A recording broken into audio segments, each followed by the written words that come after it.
নমস্কার প্রিয় বন্ধুরা, সিম্পল লাইফ উইথ প্রতিমা অন্য একটা ব্লগে স্বাগতম জানাচ্ছি। আশা করি তোমরা সবাই ভালো আছো আর আমরা ভালো আছি।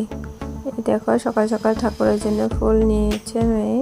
তারপরে দেখো মিষ্টির লগে খেলা করছিল আর মিষ্টি কি সুন্দরভাবে শুয়ে আছিল আর রৌদ্রতা পাচ্ছিল।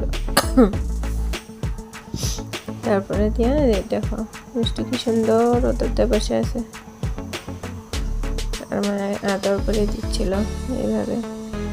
তারপরে সকালে খাওয়া দাওয়া রেডি করতেছিলাম। তারপর মেয়ে বলছিল দাও মা আমি বেলবো, টিএমকে তুই পারবি?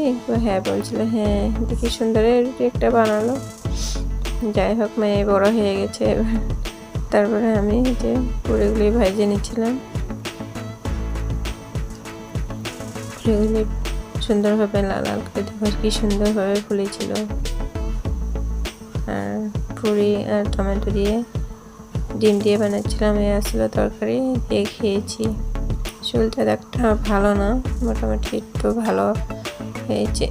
আর দুপুরের জন্য ফুলকপি আলু মটরশুঁটি দিয়ে একটা ভাজা বানাচ্ছিলাম, আরও ডিম অমলেট করেছিলাম। এই আসলে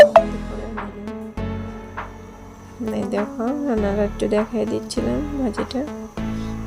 ভাজিটা খেতে কিন্তু দারুণ হয়েছিল। ঠান্ডার দিনে বেশ সবজি মিক্স করে ভাজি বানালে ভালোই লাগে। তারপরে বিকালবেলা দেখো ম্যাগি আর চা খেয়েছি আমি আর মনা। দেখো লাল চা আর ম্যাগি খেয়েছি, মনারও ফেভারিট ম্যাগি। আর সন্ধ্যাবেলা ওখানে ম্যাগি টেগি খেলেও ভালোই লাগে। ভিডিওটি ভালো লাগলে লাইক কমেন্ট আর শেয়ার করে দিও।